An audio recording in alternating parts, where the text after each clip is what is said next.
Hi there everybody, I'm Philip Eidson and welcome to episode 305 of The Art of Procurement. Now, everyone wants to have a positive social impact on their community, but doing so, certainly in the context of the business world, also has to be a sound business decision. And, I think that's a problem that's restricted procurement's ability to really enable corporate social responsibility, or CSR, as a value lever. So how can you create opportunities for investment in social causes that are actually important to your company, that demonstrate an ROI of such an investment in those social causes, and that you're based off your relationships with your suppliers? So actually doing nothing more than what we're doing already. So it's an interesting question. And today I'm joined on the podcast by a social entrepreneur and the founder and CEO of Givewith, Paul Polizzotto. Now, Paul believes that he has the answer to those questions and a platform in Givewith to enable these investments in social causes. And he believes that for procurement leaders, CSR, as that value lever we talked about, is one that can finally be pulled. So let's go into this conversation. And I started by asking Paul if he could share a little bit more about his background in social entrepreneurship.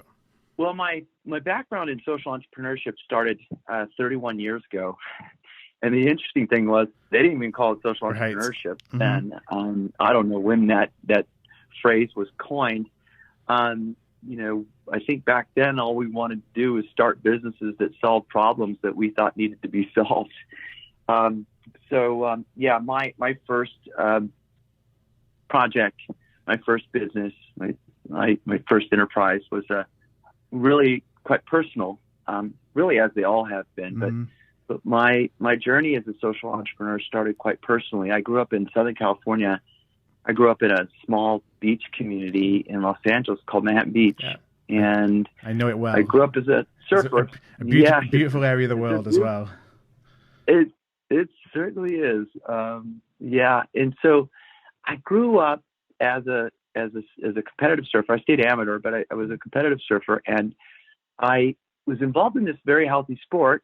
But in the 70s and in the 80s, Santa Monica Bay was quite polluted, and so we were involved in this very healthy sport, but we were sick all the time.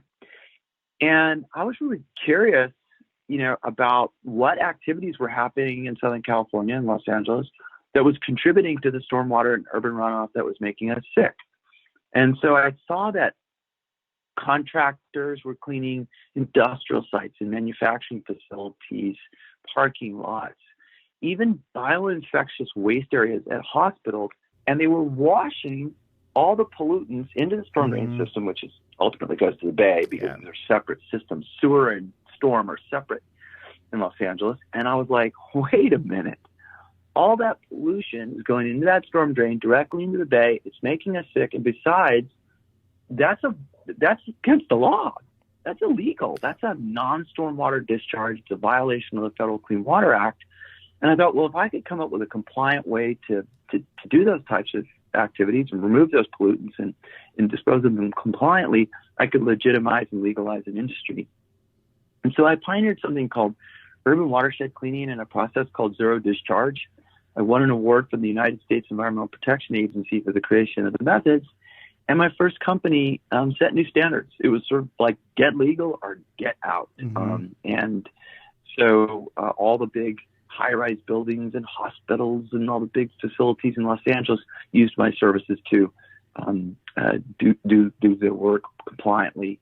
And all those pollutants that would have otherwise gone into the bay no longer were going into the bay. So it was immensely gratifying for me. But what happened was as that business began to grow, and I was immersed in communities throughout the United States, and I was being exposed to really worthwhile, meaningful projects where cities, counties, states, nonprofits have brought a lot of the money together for some really worthwhile projects, but not all the money. They need a little bit of gap financing to get fully funded and off the shelf and into the community. And so I was interested in starting a nonprofit. Here I had this successful environmental business, and I thought, well, I'll start a nonprofit because I want to win grants and I want to fill gaps. And so I started winning grants and I started filling gaps to get these really meaningful projects funded. And I realized very quickly that, wait a minute, I'm taking a grant out of an existing grant pie. This grant would have gone to another nonprofit had it not gone to me. And all I could justify was that grant was better with me than with someone else. And that was not something I was comfortable with. And what made matters worse was that my friends were the executive directors of those nonprofits. Right. And they said, Paul, we think what you're doing is super cool, but you're competing with us now. And that's when I started my next, social enterprise about 22 years ago, and essentially have been doing the same thing ever since. I've been leveraging B2B transactions as an agent for positive social change for the last 21, 22 years. So that was my first enterprise, and then I was off and running into my second. So how do you leverage, a B2B transaction then for social good?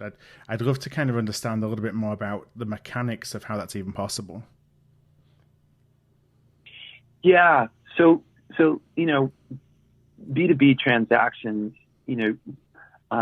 suppliers and buyers and what amounts to be the vast majority of our economy being made up of B2B transactions. But large suppliers and large buyers doing B2B transactions, suppliers have client acquisition budgets. They spend money on advertising and marketing and conferences and events, and they have all these different ways they go about trying to attract clients and incentivize clients to buy. And then they have a whole series of other things like discounts and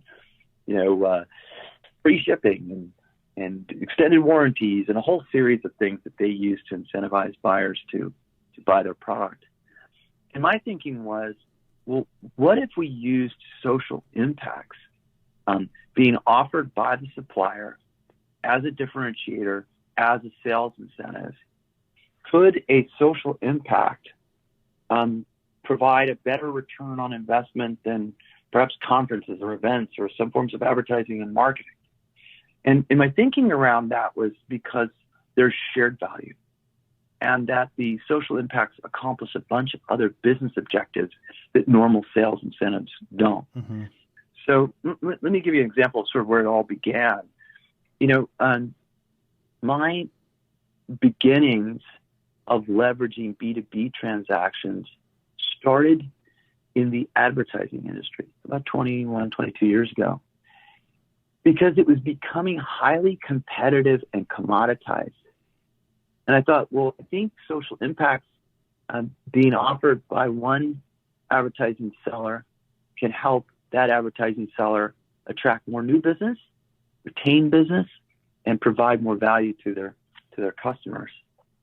And so I entered into a joint venture with the CBS Corporation in 2008, 2009 to show that social impacts could help them win business. And this joint venture involved using the sale of a commodity, a 30-second ad unit, as an agent for positive social change. We underwrote a green schools initiative by going out and offering advertising buyers a new product that included social impacts along with the sale of the 30-second ad units.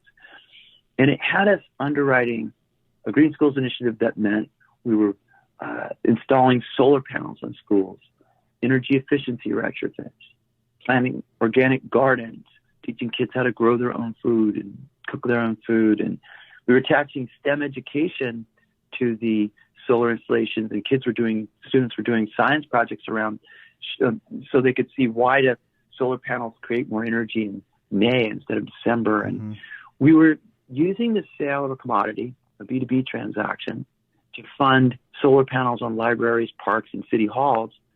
In fact, the City Hall of Miami became the first big city hall to be powered by renewable energy, and it was all underwritten by leveraging a B2B transaction. There were no taxpayer dollars whatsoever in that project. That joint venture with CBS won the 2009 Award of Excellence from the U.S. Conference of Mayors for being the number one public-private partnership in the nation. And CBS went on to purchase my company in 2010, EcoMedia. And we proceeded to use social impacts as a differentiator to win business away from our competitors. And we directed hundreds and hundreds and hundreds of millions of dollars of additional ad sales to CBS, and then directed more than $100 million in funding and resources to nonprofits, and positively impacted the lives of more than 60 million people. And so CBS saw the advantage of offering social impacts as a replacement for other kinds of incentives they were otherwise offering. Okay. And what that did is not only gave more value to CBS, because what did it do? Well, of course, it improved the quality of people's lives in the communities where they had media assets. And advertisers were able to leverage the money they were already spending on advertising. Not that they were spending more money in total on advertising, they were just spending more with CBS. And so CBS used social impacts to gain a larger share of the ad spend that was being spent against any platform or any community. And so it was social impacts became a differentiator. Mm-hmm. It became a sales incentive that helped them win more business. So I'm trying to understand a little bit about the flow of the money. And you can tell me if this is kind of a wrong interpretation, but how I think I'm hearing it is, CBS is selling an ad unit, a 30-second advertisement on TV, and to help encourage people to buy that versus buying it on NBC or any other variety of ways that they could spend that money, rather than saying, and I'm just kind of making the numbers up, I'm going to incent you with a 1% discount on the price. Instead, they would say, I'm going to incent you because 1% of the price, I'm going to reinvest those funds into a social impact scheme that's important to your business, Mr. or Mrs. Buyer of those services. Essentially, yeah. So maybe it wasn't, considered like 1% exactly. It was, I'm going to sell you this package of ad units, and along with this package of ad units that we've negotiated, I'm also going to add social impact. Okay. Now, it is true that our model today, now that, my third social enterprise, which is Givewith, which is a social impact technology platform that's leveraging B2B transactions across all industries. That is to say that what I saw was an opportunity. I was 7 years into CBS and said, hey, I don't think there's anything unique about an advertising seller or an advertising buyer. I think we can apply social impacts to everybody selling everything, everybody buying everything. We can create more value for suppliers and buyers across all industries. And we can use technology to do it with precision and at scale. Right. And that was the birth of Givewith. And Givewith is Givewith is a social impact technology company leveraging B2B transactions across all large industry sectors. And so do you find then that clients or buyers and sellers who are using the Givewith platform, are the buyers requesting investment in social impact as one of the kind of prerequisites to do business with them? Or is it, on the other hand, on the other side of the equation, it's the seller who is saying, as well as all these things that I can offer you, I'm also going to invest, let's say, X amount of money in a social impact cause of your choice, on top of, all the other benefits that you get from buying from us? Correct. Yeah. So the buyers are negotiating their best prices, the best price, the best terms, et cetera, all the other things that they're after. And then so they want to make absolute clear that the buyers are still negotiating the very, very best deals they can for their companies, and understandably so. But sellers can provide more value to those buyers by using other sales acquisition budgets, as I said earlier, advertising, marketing, and events and conferences and all the various things they do to attract business, that if they channel that through social impacts, their buyers aren't having to pay for it, but the buyers are getting more value. And so is the supplier. Because, boy, if you had to run the ROI on some of the things like advertising and events and conferences, it's tough to draw, direct lines, whereas with social impacts, it's quite clear that social impacts have a better return on investment for suppliers in the way of client acquisition funding than those other incentives. So let me give you an example. I'll give you a case study of a buyer seller. So in this case, a large media company wants to buy computers and printers, and they're on SAP Ariba. SAP Ariba is the largest B2B digital marketplace in the world, with roughly 4.4 million suppliers and buyers doing roughly $3 trillion in transactions. And so in this case, the buyer is on Ariba, and they put out an RFP, and they say, hey, we're looking for computers and printers, but we're looking for the responders to this, and it's built into the RFP the template. It says we're looking for the responders to this RFP to also consider underwriting a social impact that will create additional business value for both sides. So in this case, HP elected to use Givewith to respond to that request. And in this case, HP said, by using Givewith, we can help positively influence your ESG rating, environmental social governance rating. We can, by using Givewith as part of the sales transaction, help with employee retention, investor relations, corporate social responsibility, sustainability. And so the way it works is the company types in their name into our platform. We've done a deep dive on nearly 9,000 companies. Every company that has an ESG rating, environmental social governance rating, through MSCI, we know everything that company is doing in the way of sustainability, corporate social responsibility, philanthropy. We know all the nonprofits they're working with. We know all the awards they've won, all their initiatives. Then we pull their ESG rating from MSCI, True Value Labs, CSR Hub. Then we pull the standards that they're using against those rating agencies, or in terms of connecting with those rating agencies, from GRI, Global Reporting Initiative, SASB, which is Sustainable Accounting, to deem whether the project's social impacts that we're going to surface are financially material to the sellers and buyers. It's essentially a materiality assessment. And then we write a grant agreement to the nonprofit that has specific outcomes, outputs, and impacts that we verify, validate, measure, and report. And so we do all the reporting back to the rating agencies and standard setters in the companies. So in this case, as we ran all that information, it said, we think there's relevance in underwriting projects around diverse workforce development. And so it started to surface projects in the area of diverse workforce development, and the top algorithmic match from our platform identified a nonprofit called Black Girls Code, which teaches girls of color coding skills so they can fill the tech jobs of the future. And so in this case, the buyer says, okay, so I've negotiated the best price and best terms on the product, and on top of that, you're going to underwrite 500 girls of color to get coding skills in 13 U.S. markets. Now, every issuer and nonprofit and program in our platform, we have long-form videos. We have an award-winning content. We have the largest social impact nonprofit content library in the world.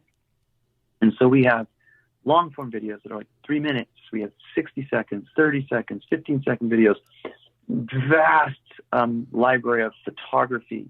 We have pre-written press releases, newsletters, blog posts, investor relations decks that go to both the supplier and the buyer. So what we do is our platform, Givewith, carries out two main activities of match, measure, report. As I said earlier, the first thing that we do is we match issuers, nonprofits, and programs with suppliers and buyers that create the most amount of material business value. Carry out the grant agreement, where we verify, validate, measure, and report. And then the next match, measure, and report that we carry out is we take that content and we match it with a stakeholder group And we then send that content to employees and other stakeholders. But with employees, we say, so how does it make you feel? Your employer is underwriting coding skills for girls of color. And then we measure those responses on the part of the employees and report them back. And we do that across a series of stakeholders.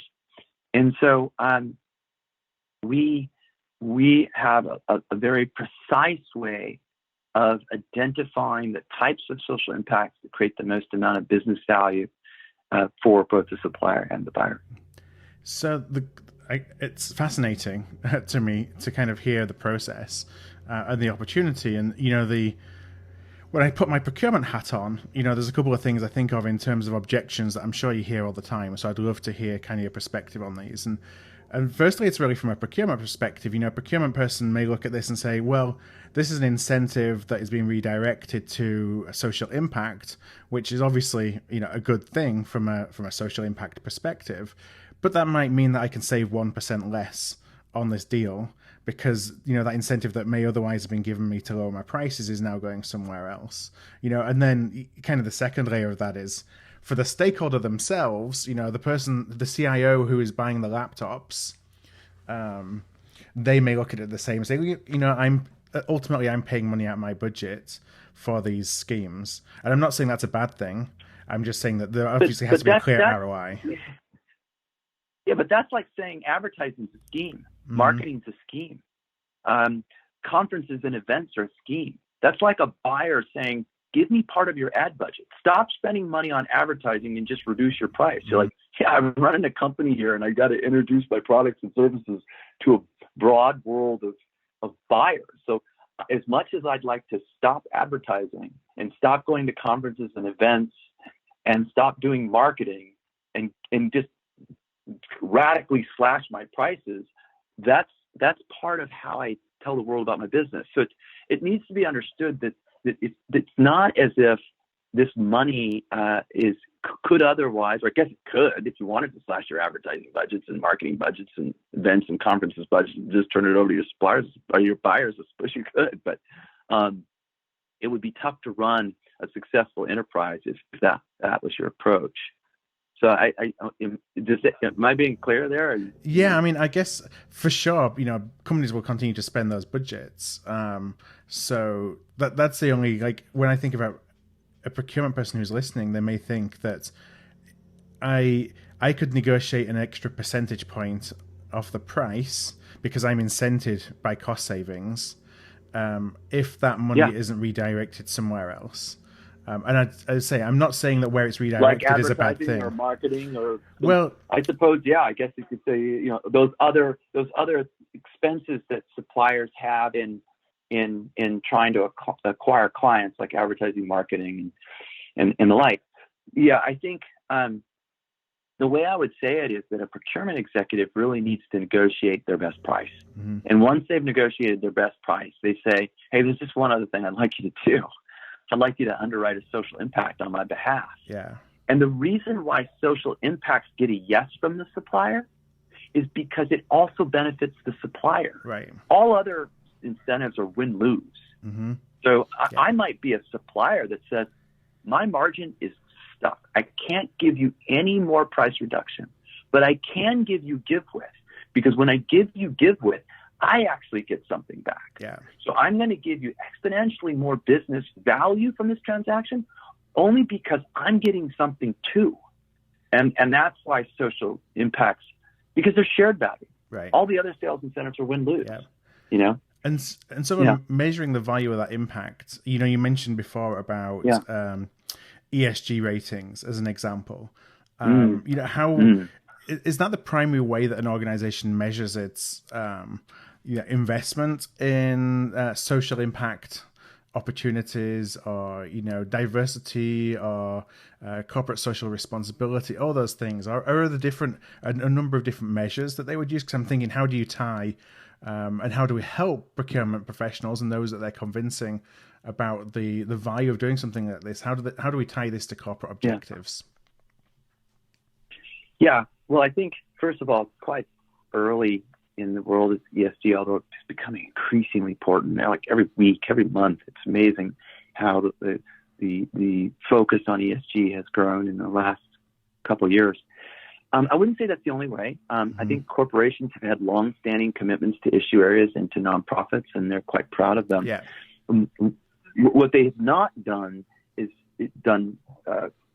precisely as our platform can do, is the types of materiality assessments around those issue areas and the overall business itself, from everything from ESG to employee retention and investor relations and these kinds of things.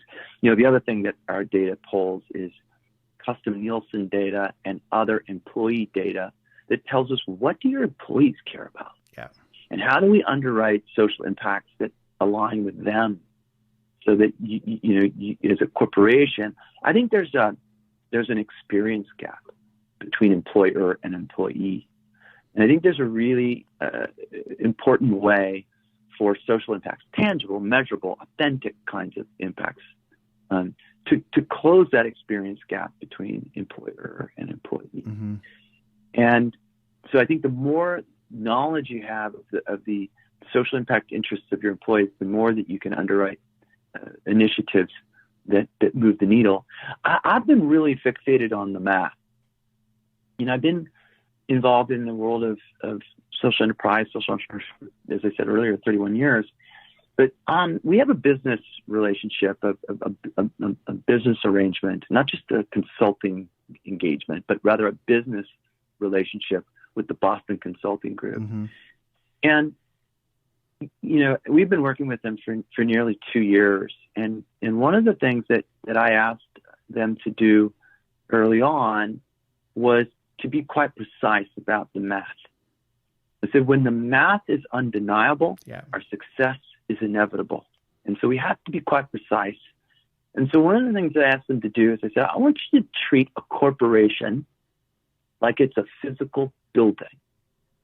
And I want you to look at that building, every office, every room, everything from sales to sourcing and procurement to HR, investor relations, marketing, government affairs, you name it. I want to know every single office in that building where social impacts can contribute additional business value.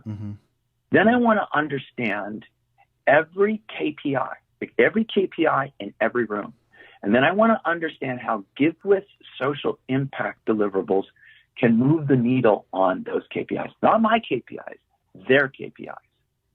And I want to understand the monetary implications of the social impacts that Givewith carries out on those KPIs in those rooms.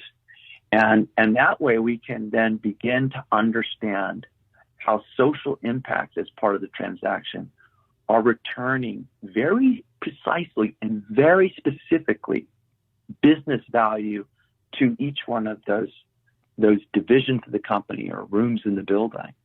And so we've worked very, very diligently on making the math precise and making it undeniable.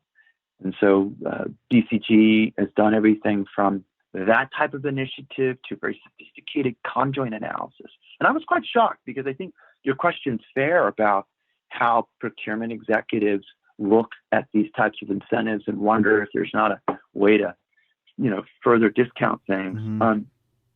But we did, BCG at the very beginning did some very sophisticated conjoint analysis. And what happened was this, it's funny, we started working with them and it was right out of the gate. I said to them, social impacts are more valuable to suppliers and buyers doing B2B transactions and other sales incentives. And they said, we'll be the judge of that.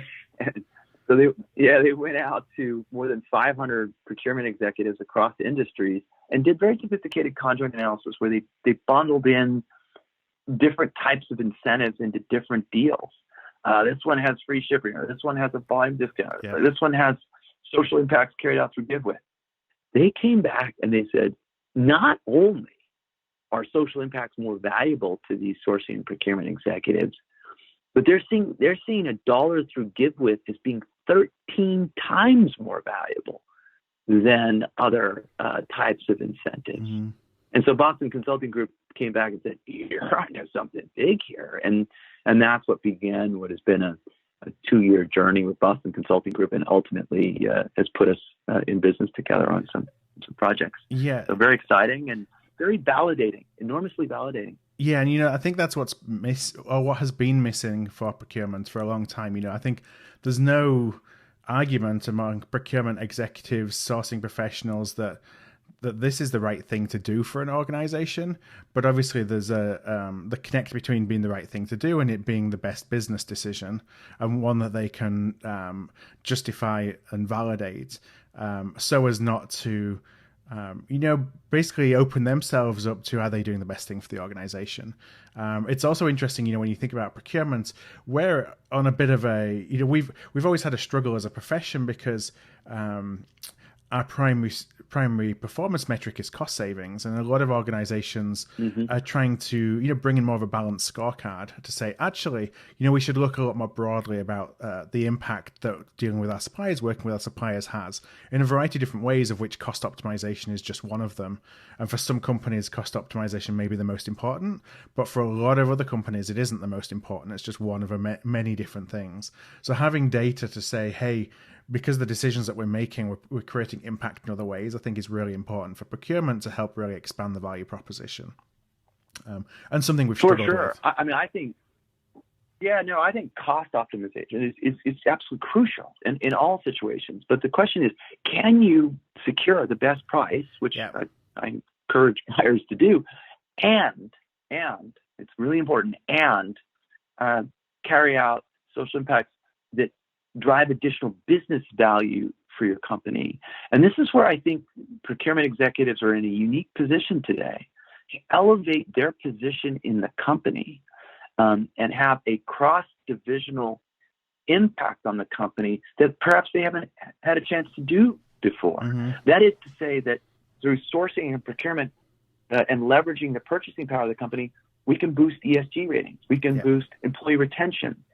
We can help improve investor relations, supplier relations. I mean, you probably saw not too many months ago the Business Roundtable, where 181 companies, signed, a statement saying that a corporation must look at a broader list of stakeholders. That, of course, shareholders will always be critical, but in addition to shareholders, the corporation really looking at a broader list of stakeholders and includes employees and communities and suppliers and vendors, and that procurement executives today, by applying things like Givewith, can start to address corporations as they start to look at a broad and I think sourcing and procurement executives uniquely, because they have their hands on the purse strings of the corporations, to be able to leverage those additional business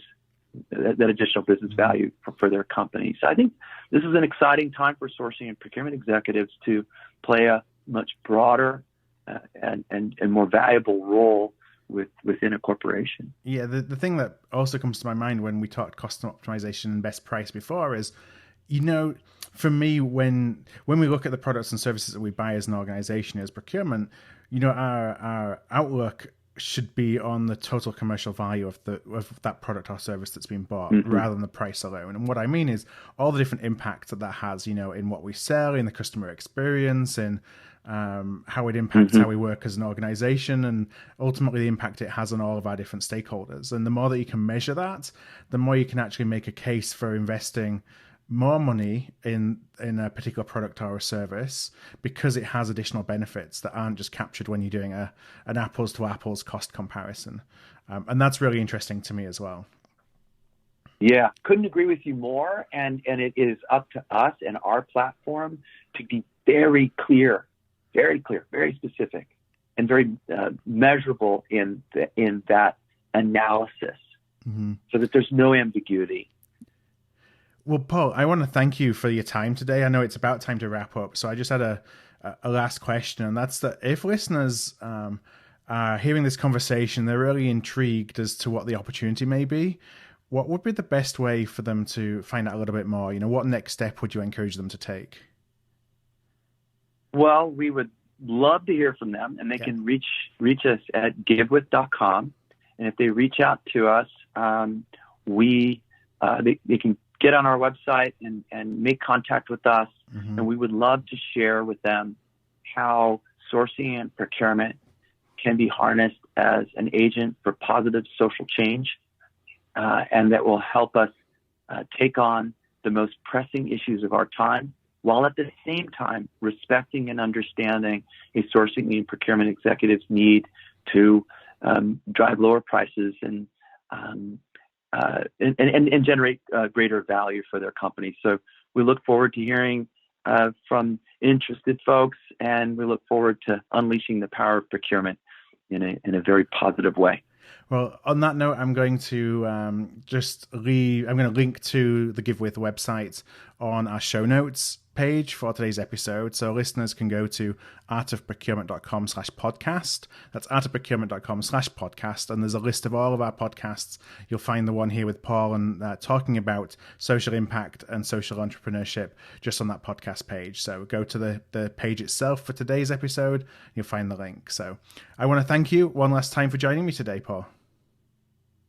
Thank you so much for having me. I really appreciate it. Hi there, I want to thank you for tuning in to today's podcast.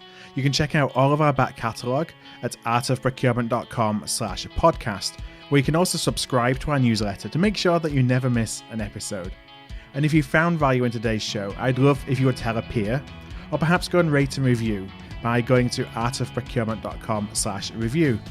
Word of mouth really is the best way to help the podcast grow, and if you're able to do either one of those things, I would truly appreciate it.